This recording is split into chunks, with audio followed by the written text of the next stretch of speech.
Live from Fargo and serving you on TV, online, and on the go. This is Valley News Live at noon. Heavy rain this morning caused some street flooding in parts of the Fargo area. Hi, everyone, and thank you so much for joining us on this Wednesday afternoon. I'm Kyle Bosch. That was not fun for that driver in the car. If you saw it in the video over my shoulder, this is what 13th Avenue in West Fargo looked like this morning. The westbound lanes near Menards were shut down for part of the morning because of high water. And even when it did open back up, you can see slow going for much of the morning commute. So just how much rain did we get? Let's check in with meteorologist Lisa Green, who has a look at some of the totals. Lisa? Thanks, Kyle. The big answer is it depends on where you are. We had some locally very heavy rain in some spots. Other places didn't get much rain. One of the highest totals so far that we've received is from Underwood, Minnesota, more than 3 inches of rain. Another viewer reported 2 inches of rain at least as it was happening. Waiting to hear back from a final total on that in Battle Lake. But I wanted to show you across the FM metro area. In West Fargo, Doug Lear actually reported more than 2 inches of rain there where you saw that video from. North Fargo at the airport, not nearly as much, close to an inch. And here at the station in South Fargo, we only got 1/3 of an inch of rain. So highly variable even within the metro. Some places, though, really did get hit hard. Here's a look at some of our radar estimated rainfall totals. Again, in Fargo-Moorhead, a good amount fell there. But if you look farther south, even heavier rain amounts likely, especially in eastern Sargent County and over into Lakes Country. Currently still having some rain showers passing through the valley. A couple of them just approaching the Fergus Falls area and down along the Wilkin and Traverse County line where we're seeing a little heavier rain at the moment. Of course, a lot of cloud cover and even some rain showers in Fargo-Moorhead. Temperatures in the 50s and low 60s right now. I'll let you know how much warmer we will get today, if we will get warmer, coming up in just a few moments. All right, Lisa, thank you very much.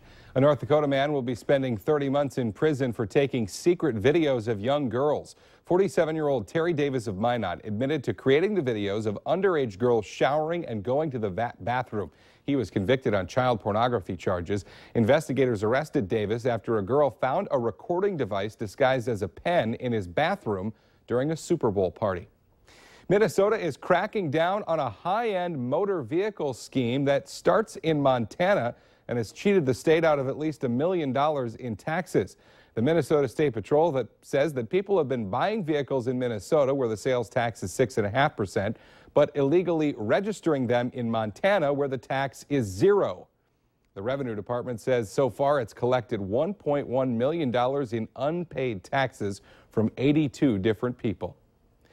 The Minnesota Vikings are hoping to improve the fan experience for nursing mothers by becoming the first NFL franchise to install lactation suites. This is a picture of what they'll look like. The team is putting in the nursing pods at its current home, TCF Bank Stadium, and its new one, US Bank Stadium, which opens next year.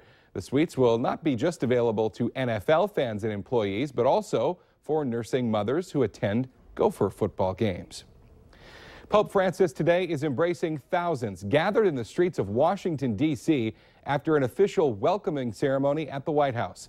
The Pope had praise for President Obama's focus on the need to address climate change this morning. Tracy Potts has the story from the White House. Pope Francis up close and personal with school children at the Vatican Embassy this morning, before a more formal welcome at the White House. On behalf of the American people, it is my great honor and privilege to welcome you to the United States of America. Addressing 11,000 people on the White House South Lawn, the Pope called on America to protect the poor. And in what he calls this critical moment in history, the Pope says we cannot afford to ignore climate change.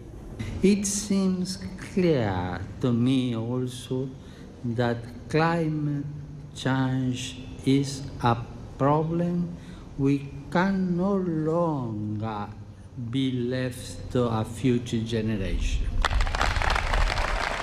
Under pressure to address same-sex marriage, the Pope urged tolerance. American Catholics are committed to building a society which is truly tolerant and inclusive, to safeguarding the rights of individuals and communities, and to rejecting every form of injustice, discrimination. This afternoon, following prayer with hundreds of Catholic bishops, thousands will gather at the Basilica for the canonization of a Franciscan missionary, the first ever in the United States. Tracy Potts, NBC News at the White House. Now, we are also learning more this afternoon about the Pope's address to Congress tomorrow. This morning he said that he hopes to offer words of encouragement to help guide our nation's political future. WeFest has officially announced the second headliner for the 2016 Country Music Festival. Tim Regaw will hit the main stage at the Sioux Pass Ranch in Detroit Lakes next August. Eric Church will also be headlining in 2016. That was previously announced.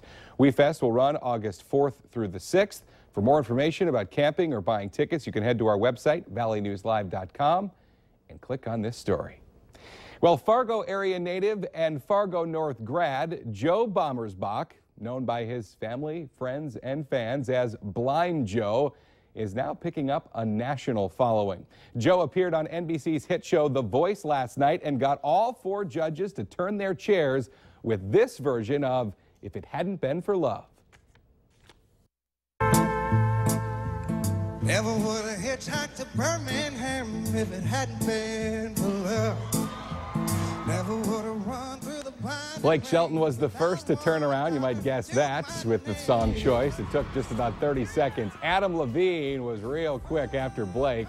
Gwen Stefani, Pharrell Williams also followed. Blind Joe eventually decided to pair up with Team Blake. Now, before the performance, the show did a story about Bommersbach's background. The 32-year-old was born prematurely, which has left him blind his entire life. Blind Joe has been one of the most popular performers during The Voice's season premiere this week. In fact, his song has hit number 27 on the iTunes country music chart today.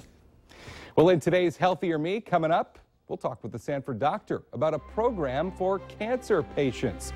But coming up next, meteorologist Lisa Green. She'll be back in with more on the rain making its way through the valley and what you can expect the rest of your Wednesday.